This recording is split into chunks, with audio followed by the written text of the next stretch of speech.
ජෙස්පීටයි ඔබ සැම කෙනෙකුටම ජයග්‍රාහී උදෑසනක් ඔබ සැම කෙනෙක් ආදරෙන් සහ ගෞරවයෙන් පිළිගනු ලබනවා. උදෑසන පළදන්න බීජයක් උදෑසන යාඥාව තුලින් ප්‍රමාන්ත සෙනග අපි සිටින්නේ අප්‍රේල් මාසයේ 21 වෙනි දින. ඉතින් අඟහරුවාද දවස තුලයි. ඉතින් මේ උදෑසන ස්වාමීන් වහන්සේගේ වචනය අසන්ට ලංකාව තුලත් ඒ වගේ විදේශ රටවල සිට උදෑසන යාඥාව අසන ඔබ හැම කෙනෙක්ම ආදරෙන් සහ ගෞරවයෙන් පිළිගනු ලබනවා. දිනපතා වචනය අසන ඔබගේ ජීවිතයේ වචනයට අනුකූල වූ ආත්මික මහිමයක් ආත්මික ජීවිතයක් ඔබට අයිති මන්ද වචනේ පොරොන්දුව ස්වාමීන් වහන්සේගේ කරුණාව මත ඔබට අයිති උරුමයක්.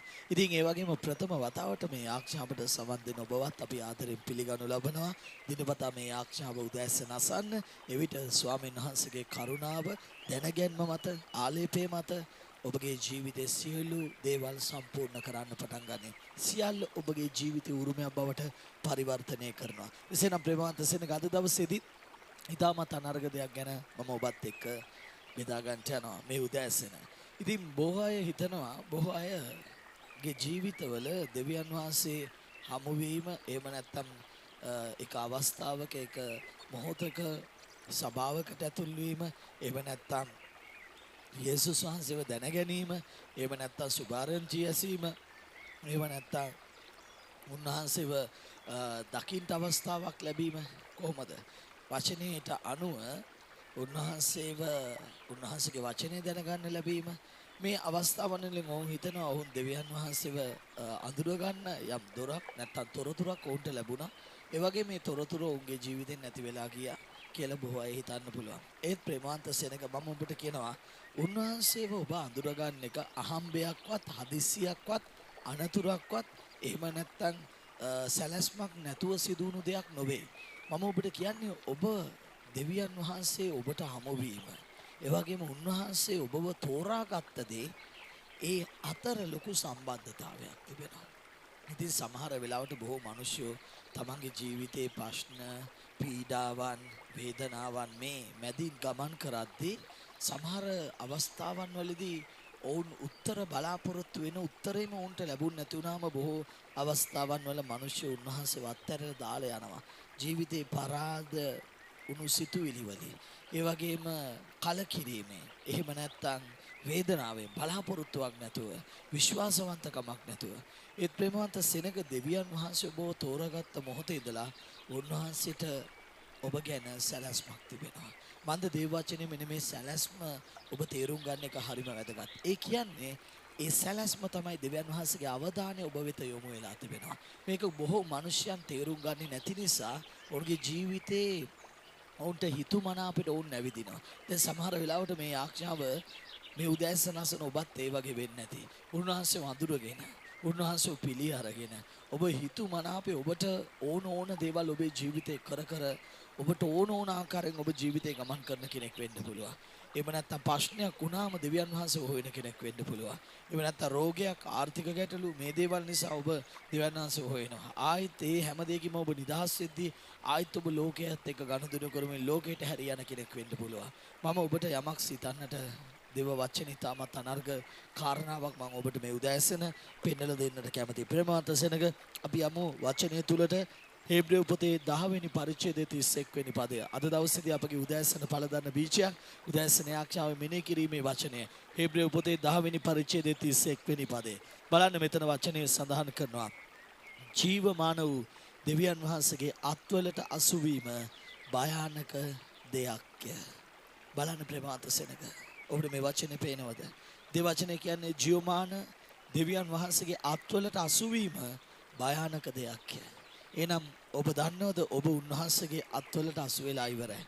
උන්වහන්සේ ඔබව අල්ලලා ඉවරයි.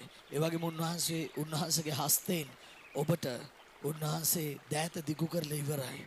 එහෙනම් ප්‍රේමාන්ත සෙනග මෙන්න මේක භයානක දෙයක් කියලා කියනවා. ඒ කියන්නේ උන්වහන්සේ වඳුරගෙන උන්වහන්සේ පිළි අරගෙන නැවත ඔබට ඕන විදියට ජීවත් වෙන එක ඉතාම භයානක දෙයක්. මන්ද ප්‍රේමාන්ත සෙනග වචනේ තුල සඳහන් කරනවා උරුමයක් පැමිණෙන්න යන්නේ කොහොමද කියලා.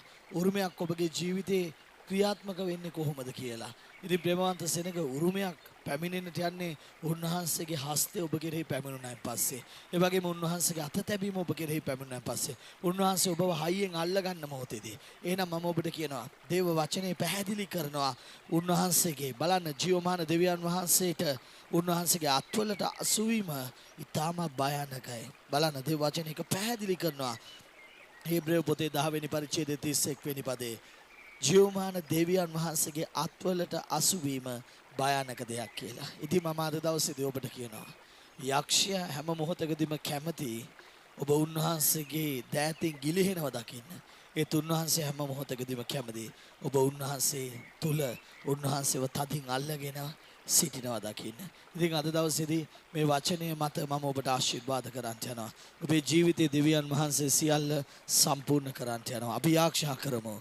ජීවමාන සර්වබලධාරී දෙවි පියාණනි නාසරී යේසුස් වහන්සේගේ නාමයෙන් මේ උදෑසන ඵලදන්න බීජයක් උදෑසන ආඥාව තුලින් ඔබගේ දරුවන්ට අද දවසේදී මට ආශිර්වාද කරන්නත් ස්වාමීන් ඔබගේ දිවැසිවරයා වචන කතා කරන වෙලාවේදී මේ වචනේ දැනගන්න උන් ලබලා මේ වචනේ ආශිර්වාදේ ලබලා මේ උදෑසන උන්ගේ ජීවිතය අසාර්ථක වුණු මන්මාවත් සාර්ථකත්වයට පැමිණෙන පිණිස උන්ගේ ජීවිතේට ස්වාමීන් වහන්සේ කරුණාව අනුග්‍රහය දැනගැන්ම උරුමය පැමිණෙන ආකාරය ගැන අද දවසේදී ස්වාමීන් වහන්සේ ඇසුවා. පියාණනි හේබ්‍රේව පොතේ 10 වෙනි පරිච්ඡේදයේ ඔබේ වචනේ 31 වෙනි පදයේ සඳහන් කරනවා ජීවමාන දෙවියන් වහන්සේගේ අත්වලට අසුවීම භයානක දෙයක් කියා. එසේනම් ස්වාමීන් වහන්සේ මේ ආඥාව හඩ අසන වෙලාවේදී බොහෝ අය ඔබ වහන්සේව අල්ලගෙන නැවත වුන් අතින් ගිලිහිලි ගියා බොහෝ සෙනගක් සිටින්න පුළුවන්. මේ ආඥාව අසන්න පුළුවන්. පාපයට නැවත වැටී ගියා වූ සෙනග අසන්න පුළුවන්. අධර්මිෂ්ඨකමට වැටී ගියා වූ අය අසන්න පුළුවන්. සුවේ ලැබලා ජයග්‍රහණය ලැබලා සාක්ෂි දරලා නැවත ලෝකයේ මන්මාවත් වලට පාපේ මන්මාවත් වලට හැරී ගියා වූ සෙනග මේ ආඥාව අසන්න පුළුවන්. පියාණනි මම අද දවසේදී ආඥා කරනවා. ඔවුන් අසාර්ථකත්වයේ පැමිණෙන්නේ යක්ෂයාගේ වහල්කමට ඔවුන් යටත් වුන නිසායි. එසේනම් ස්වාමිනී අද මේ උදෑසන මේ ආඥාව හඩ අසද්දී ඔවුන්ට ඔබගේ කරුණාව නිදහස් කරන්න. කරුණාවේ මන්මාවත් දොරටු විවෘත කරන්නට. නැවත වතාවක් හැරීමට ලකුණු ඔවුන්ගේ ජීවිතවල ආත්මවල සිදුවෙන පිණිස මම ආඥා කරනවා. යක්ෂයා යම් දොරක් වැසුවද ඒ පිත්තල දොරවල් අපි කඩා දමා දෙවියන් වහන්සේගේ කරුණාව අනුග්‍රහය ඔවුන්ගේ ජීවිතවලට අපි නිදහස් කරනවා. අද දවසේදී යම් අය රෝගාතුරව සිටිනවද, ප්‍රශ්නවල ඉන්නවද, වේදනාවන් වල සිටිනවද මේ ආඥාවේ හඬ අසන වෙලාවේදී පියාණනි මේ වචනේ තුල ප්‍රකාශ වෙන උරුමය ඔවුන්ගේ ජීවිත මත ක්‍රියා කරන පිණිස අද දවසේදී මම ආඥා කරනවා. හැම සාර්ථකත්වයට පැමිණෙන පිණිස ඔබගේ ස්වාමීන් දිවසිවරය ප්‍රකාශ කරනවා. යේසුස් ක්‍රිස්තුස් වහන්සේගේම බලවන්ත උතුම් වූ නාමයෙන්. ආමේන්. ප්‍රේමාන්ත සහෝදර සහෝදරිය ඔබ ඇසුවේ උදෑසන ඵලදන්න බීජයක් උදෑසන ආඥාව විශේෂ දැනුවත් කිරීම කිහිපයකට ඔබ අපි දැනුවත් කරනවා. සිකුරාදා දවසේදී ප්‍රේමාන්ත සෙනග සෑම උදෑසනකම අපගේ උදෑසන ඵලදන්න බීජයක් ආඥාවේදී අපි මේ දැනුවත් කිරීම කිහිපය ගැන දැනුවත් කරනවා. අපගේ සභාවේ දේව මෙහෙයන් පවත්වන්නා වූ වේලාවන් සහ ස්ථානයන් සම්බන්ධව. ඉතින් සිකුරාදා දවසේදී සෑම සිකුරාදා දවසකම අපගේ දේව මෙහෙය පවත්වනවා. කුලියාපිටියේ මෙවර පවත්වන්නේ සුව කිරීමේ දේව මෙහෙය අවසාන සතියේ. ඉතින් ආරාධනා කරනවා කුලියාපිටිය අවට සිටින හැම කෙනෙක්ටම ඔබ මේ ආඥාව ප්‍රථම වතාවට අසන කෙනෙක් නම් අනිවාර්යයෙන්ම මේ දේව මෙහෙයට සම්බන්ධ වෙන්න. කුලියාපිටිය හෙට්ටිපොළ පාරේ අපලදෙණිය හන්දියේ ඩීම් රෙස්ටුරන්ට් කියන ශාලාවේ සවස් 2:30ට මේ සුව කිරීමේ දේව මෙහෙය සිකුරාදා දවසේදී අපි පවත්වනවා. ඉතින් ආරාධනා කරන ඔබ හැම කෙනෙක්ටම පැමිණෙන්න කියලා වැඩි විස්තර සඳහා මේ තිරේ 30 වෙනි දුරකථන අංකයට කතා කරන්න. ඒ වගේම සෙන්සුරාදා දවසේදී මහනුවර අපගේ සුව කිරීමේ දේව මෙහෙය පවත්වනවා. අපි ඔබට ආරාධනා කරනවා ගෞරවයෙන් සහ ආදරයෙන් නුවරාවට සිටින හැම කෙනෙක්ම මේ සුව කිරීමේ දේව මෙහෙය දැනගන්න එක දේව කැමැත්තයි. මන්ද මිනිසයන් නිදහස් වෙන එක දේව කැමැත්තයි. ඉතින් අපි ආරාධනා කරනවා මහනුවරට පැමිණෙන්න කියලා මේ සෙන්සුරාදා උදෑසන 9ට ස්ථානය තමයි ඇවිල්ලා පේරාදෙණිය උඩ පාරේ. ඉතින් අපි ආරාධනා කරනවා හරියටම ඔබ දන්නවා ෆස්ට් ක්ලාස් එක තියෙනවා. ඒ ෆස්ට් ක්ලාස් එක ළඟ බහින්න පරණ ගුඩ් ෂෙඩ් එකට බහින පඩිපෙළ තිබෙනවා. අන්නේ පඩිපෙළ බහිද්දී ජනමැදුර ශාලාව තිබෙනවා. ඉතින් ආරාධනා කරනවා උදෑසන 9ට සෙන්සුරාදා දවසේදී පැමිණ දේව ආශිර්වාදය ලබන්න කියලා. ඒ වගේම අපි ඔබව දැනුවත් කරනවා ඉරිදා දවසේදී උදෑසන 9ට මාතර පොල්ලෙන සුභාරංචි දේවස්ථානයේ උදෑසන 9ට අපගේ දේව මෙහෙය පවත්වනවා. ඉරු දින නමස්කාර දේව මෙහෙය. ඒ වගේම සවස් 2:30ට ගාල්ලේ පවත්වනවා. ස්ථානීය තමයි මාගාල්ල නේවි කැම්ප් එක අසල තියෙන සමුපකාර ශාලාවේ තමයි අපගේ දේව මෙහෙය පවත්වන්නේ. සවස් 2:30ට ඉරිදා දවසේදී ගාල්ලේ අපි පවත්වනවා. ඒ වගේම සඳුදා දවසේදී අපගේ දේව මෙහෙය ඇඹිලිපිටිය පවත්වනවා. ස්ථානීය තමයි හරියටම ඇඹිලිපිටිය ඔර්ලෝසු කණුව ළඟින් නවනගර පාරේ හරියටම සෙලාන් බැංක් එක ඉස්සරහා තියෙන සෆාරි කියන හොටෙල් එකේ සඳුදා සෑම සතියකම සඳුදා සවස් 2:30ට අපගේ දේව මෙහෙය පවත්වනවා. අපි ඔබට ආරාධනා කරනවා පැමිණ දේව කරුණාව අනුග්‍රහය භුක්ති විඳින්න. ඒ වගේම අද දවසේ ඉතාමත් විශේෂ දවසක්. ඒ තමයි තේජසී හමුවේ යාඥා කාලය රාත්‍රී 10ට අපි ආරම්භ කරනවා. අපි ඔබට ආරාධනා කරනවා රෝගෙන් ප්‍රශ්න වේදනාවන් මැද සිටින හැම කෙනෙක්ටම මේ සුවකිරීමේ දේව මෙහෙයට සම්බන්ධ වෙන්න පුළුවන්. විශේෂයෙන්ම විදේශ රටවල සිටින අයට මේ යාඥාව ඉතාමත් ආශිර්වාදාත්මක කාලයක් බවට පත් වෙන්න යනවා. මන්ද ඔවුන් උදෙසා සුවබීමේ දේව මෙහෙයක් කරන්නා වූ සුම්හරා කරන්නා වූ ඉතාමත් අනර්ග දේව මෙහෙයක්. ඉතින් අපි ආරාධනා කරනවා ඔබට සම්බන්ධ වෙන්න කියලා. හරියටම රාත්‍රී 10:30ට අද දවසේදී ඔබට සම්බන්ධ වෙන්න පුළුවන්. ඉතින් ඔබට ලින්ක් එක Zoom හරහා අවශ්‍ය නම් ඔබට පුළුවන් අපිට WhatsApp ඔස්සේ මැසේජ් එකක් දාන්න. ඒ වගේම අමතක කරන්න එපා ප්‍රේමාන්ත සෙනග. ඔබට පුළුවන් YouTube හරහා අපගේ දේව මෙම YouTube නාලිකාව ඔස්සේ සම්බන්ධ වීමට. එසේනම් අපි ඔබව දැනුවත් කරනවා මෙම YouTube නාලිකාව subscribe කර තබා ගන්න. එවිට සෑම උදෑසනකම සෑම සජීවී දේව මෙහෙකටම ඔබට සම්බන්ධ වීමට අවස්ථාව තිබෙනවා. ඔබට ජයග්‍රාහී දවසක්. අද දවසේදී මේ යාඥාව ඔබගේ සහෝදරයන්ට ෂෙයා කරන්න. ජේසු පිහිටයි.